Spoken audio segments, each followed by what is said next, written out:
क्या आपका कभी कोई चेक बाउंस हुआ है और आप सोच रहे हैं कि कोर्ट में चले जाएंगे और आपको न्याय मिल जाएगा? अगर आप ऐसा सोच रहे हैं तो पहले आज आप एक ऐसे फैसले के बारे में सुन लीजिए जो मेरे केस में हुआ है। जरूरी नहीं है कि आपको न्याय मिले, ऐसा ही कुछ मेरे साथ हुआ। मैं एक लेखक हूं, किताबें लिखता हूं कंप्यूटर साइंस पे। पिछले करीब 25 साल से 100 से अधिक किताबें मेरी पब्लिश हो चुकी हैं। एक पब्लिशर ने मुझे 2 चेक इशू किए। जब भी मेरा अमाउंट था, जो ड्यू अमाउंट उनसे मैंने लेना था, 1,37,700 रुपये लेने थे, जो बैलेंस था, उसमें से उन्होंने 2 चेक इशू किए, एक 26,000 का और एक 35,600 का। दोनों चेक बाउंस हो गए। अब मेरे पास तो एक ही रास्ता था कि मैं कोर्ट में जाऊं। मुझे मालूम था कि 138 एक्ट में इन चेक पे केस डल सकता है। मैंने वकील से बात की, वकील ने उनको नोटिस भेज दिया। नोटिस चला गया, कोर्ट में केस भी दायर हो गया। करीब 1.5 साल कोर्ट में केस चला और आज 1.5 साल के बाद आज अदालत ये फैसला कर रही है कि हमारा जो केस था वो बनता ही नहीं है केस। क्या रीजन दिया कोर्ट ने? कोर्ट ने इस ऑर्डर के पीछे ये ग्राउंड बताया कि जो नोटिस वकील ने सर्व किया था वो ही इम्परफेक्ट है।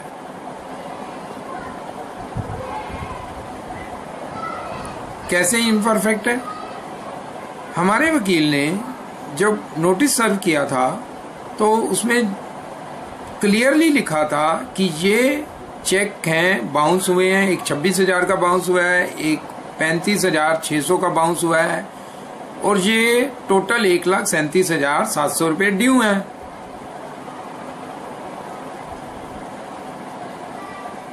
लेकिन अदालत ने कहा कि आपने जो अमाउंट डिमांड की है वो जो चेक अमाउंट है उससे ज्यादा की किया है, इसलिए आपका ये केस 138 एक्ट में बनता ही नहीं। आर्गुमेंट्स हुए थे इसमें और आर्गुमेंट्स में वकील साहब ने कुछ जजमेंट पेश किए हाई कोर्ट और सुप्रीम कोर्ट के, जिसमें ये ऑर्डर थे कि अगर अमाउंट ज्यादा भी है तो आपको नोटिस एज ए होल पढ़ना पड़ेगा। केवल इस आधार पे आप नोटिस को इनवैलिड नहीं कह सकते कि आपने चेक अमाउंट की से ज्यादा की डिमांड की है। अभी आज के ऑर्डर की कॉपी नहीं मिली है, सर्टिफाइड कॉपी के लिए मैंने अप्लाई कर दिया है। 2-3 दिन बाद कॉपी मिल जाएगी तो पूरे ऑर्डर को पढ़ेंगे कि जज साहब ने कैसे उसको इंटरप्रेट किया है। लेकिन ऐसा ऑर्डर सुन के बड़ी निराशा हुई है। हम अदालतों में क्यों जाते हैं? न्याय पाने के लिए। अदालतों में कई ऐसे फैसले आए हुए हैं जिसमें कहा गया है कि नोटिस एज ए होल पढ़ा जाएगा और इस तरह के केस में उसको इनवैलिड नहीं किया जा सकता। लेकिन हमारे पक्ष पे कोई लगता है ध्यान नहीं दिया गया जज साहब ने और आज ये फैसला कर दिया कि 1.5 साल से जो केस चल रहा है वो केस ही बनता ही नहीं था। एक बात बताइए, आप 1.5 साल से केस चल रहा है, जज साहब ऑलरेडी उसको एक्सेप्ट कर चुके हैं केस को, और खुद ही जज साहब कोई दूसरे वकील की तरफ से, अपोजिशन पार्टी की तरफ से भी कोई कहा नहीं गया कि भाई ये नोटिस में ऐसे अमाउंट ज़्यादा लिखा गया है। खुद ही जज साहब ने इस पे फैसला ले लिया। अपने ही जो उन्होंने पहले केस को एक्सेप्ट किया था, जब ये बात हमने जज साहब को बोली, मुझे तो वो बोलने का मौका ही नहीं देते थे। पूरे केस के दौरान जो जज साहिबा हैं उन्होंने मुझे बोलने का मौका नहीं दिया। वो कहते हैं आपके वकील साहब ही बात करेंगे। ये बहुत कम ही, मैं भी काफ़ी सालों से कोर्ट में केसेस वगैरह डालता रहता हूँ, और न्याय नहीं मिलता तो केस डालने ही पड़ते हैं। लेकिन ऐसा कभी नहीं मैंने देखा कि भाई कंप्लेनेंट को ही बोलने का मौका ना दिया जाए। मुझे मौका नहीं दिया गया। जज हमारे वकील साहब बोलते थे, कई बातें हो सकता है उनके दिमाग में ना आए तो बीच में कहना पड़ता था, लेकिन जज साहब ने मुझे कभी अलाउ नहीं किया बोलने के लिए। खैर, अब फैसला आज हो गया है। काफ़ी निराशा हुई है इस फैसले पे, लेकिन इसकी अपील मैं करूँगा, ज़रूर करूँगा। ज़रूरत पड़ी तो सुप्रीम कोर्ट तक की भी जाएंगे। लेकिन एक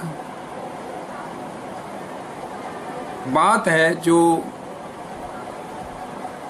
बहुत ही खटक रही है कि हमारे देश में कहते हैं कि आपको न्याय मिलता है। कहाँ मिलता है न्याय?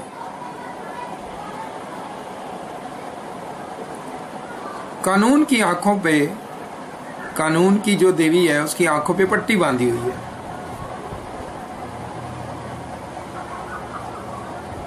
अब मुझे समझ आ रहा है ये पट्टी क्यों बांधी हुई है। क्योंकि कानून वही देखता है जो उन्हें वकील दिखाते हैं, जज वही देखते हैं जो उन्हें वकील बताते हैं। जो शिकायत करता है वो क्या कह रहा है, वो सुनी तो जाती है बात उनकी, लेकिन फैसले कागजी कार्रवाई और उन पे आधार पे ही होते हैं।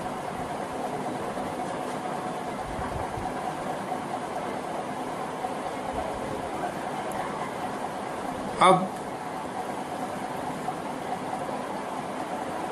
आप सोच रहे होंगे कि मुझे अभी भी उम्मीद है, इसीलिए हायर कोर्ट में जाने की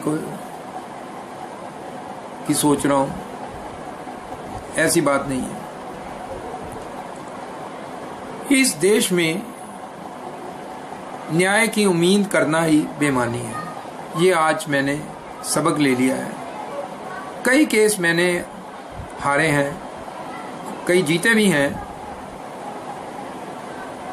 लेकिन ये मैंने एक सबक ले लिया है कि इस देश में जो न्याय है वो जरूरी नहीं आपको मिलेगा।